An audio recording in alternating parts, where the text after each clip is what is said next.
보험 해지 폭증이라 9년 넣던 보험도 깹니다.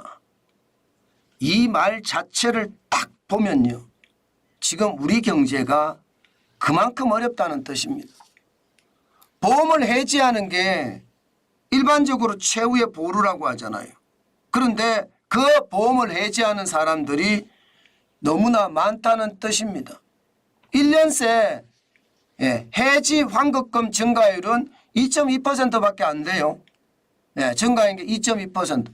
이것은 말입니다, 보험 해지 폭증, 이 말과는 좀 거리가 있죠. 그런데 말입니다, 이게 지표로 보면 여러분들도 깜짝 놀라실 겁니다. 왜냐고요? 이거 보세요. 지금 보시는 것처럼 2017년에 22조 1,083억 원이었습니다. 그런데 2023년은 45조에 45조 3,318억 원. 2017년 대비 2배입니다. 2배. 2021년 26조 4,480억이었거든요. 그게 말하면 2배예요. 2배. 거의 2배입니다. 2021년 대비해도. 1년 사이에 2022년 44조 3,719억 원. 그리고 2023년 45조 3,318억 원. 이렇게 됐는데 이게 1년 사이에 2.2% 늘어났지만 사실 우리 경제가 2022년, 2023년 진짜 어려워졌다는 뜻이에요. 제가 말씀드렸죠.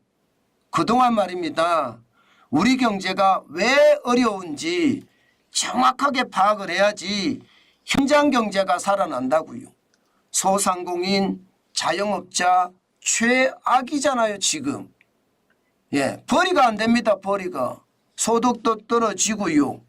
여기에 뭐 이자를 갚을 수 있습니까? 원금을 갚을 수 있습니까? 그러니 보험을 해지해서 이게 여러분 생활비로 쓴다는 이야기, 또 가게 운영비로 쓴다는 얘기예요. 여러분도 알다시피 9년 정도 넣던 보험을 깨잖아요. 그러면요 거의 말입니다, 절반이 날아갑니다. 절반이. 내가 실질적으로 입금했는 것이 한 3천만 원, 3,300만 원 된다고 하면요, 이게 말입니다, 해지를 하면 1,500만 원이 날아갑니다. 그런데도 말입니다, 보험을 해지할 수밖에 없는 것, 저는 당연히 말입니다, 당연히 지금 충격적이라고 생각을 합니다. 제가 윤석열 정부가 경제에서는 도대체 뭘 하고 있는지 모르겠다, 그 말씀 참 많이 드렸는데요. 그게 이겁니다. 개혁을 하더라도요 엄청난 개혁을 했었어야 돼요. 그렇지 않고 말입니다, 현장 경제가 나아지기를 바라는 것은요, 저는 말도 안 되는 논리라고 생각해요. 아무것도 안 한 것과 다름없다 이렇게 생각합니다. 2022년에 생명보험사의 해지 환급금이 44조 3,719억까지 늘어났다는 거. 2021년 대비해서 엄청났잖아요. 지금 2024년은 그러면 괜찮을까요? 아닙니다. 2024년도 지금 2022년이나 2023년을 지금 따라가고 있어요. 그러니까 경제가 계속해서 최악의 상태를 면치 못한다는 이야기입니다.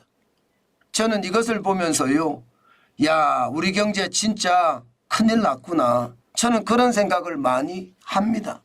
그런데 더 충격적인 게 있습니다. 더 충격적인 게 이거거든요. 생명보험사의 효력 상실 환급금 추이. 이것은 2023년에 1조 6,705억 원이 됐거든요. 1년 사이에 27.9%. 그러니까 1조 3,064억 원이 3,641억 원이 늘어서 1조 6,705억 원이 됐다는 뜻입니다. 엄청나게 늘었죠. 이게 효력상실 환급금이라는 건 여러분, 벌이가 없어서 보험을 납부를 못하니까 3개월 정도 납부를 못하면 말입니다, 보험 자체가 효력이 상실이 되고요, 나머지 금액을 환급을 해준다는 그 금액을 말하거든요. 보험금도 내지 못할 정도로 지금 상황이 심각하다 이렇게 이야기할 수가 있는 겁니다. 현장 경제가 이 정도예요. 진짜 최악이라고 해도 여러분 틀리지 않죠. 제가 경제에서 개혁이 얼마나 시급한지 누누이 말씀을 드렸습니다. 그런데 경제를 완전히 무시하고 경제를 터부시하니까 문제가 생긴 거죠. 지금 그만큼 말입니다. 상황이 어려워진다는 뜻이고요. 심지어 말입니다. 저는 이게 더 충격이라고 봅니다. 보험회사의 약관 대출 말입니다. 2023년에 71조나 됩니다. 2019년에 62조 9천억 원이 72조까지 4년 새에 12.9%가 늘었습니다. 무려 8조 1천억 원이 늘었다는 뜻입니다. 일반적으로 말입니다. 보험사의 약관 대출이 많이 일어난다는 것은 그만큼 말입니다. 일단 약관 대출로 버텨보자 이런 거예요. 약관 대출로. 그러다가 말입니다. 약관 대출로 더 이상 버티지 못하면 쉽게 말하면 이자를 못 내잖아요. 그러면 이거 해지가 되는 거예요. 강제 해지가 될 수도 있고요. 아니면 임의 해지가 될 수도 있는 겁니다. 그만큼 말입니다.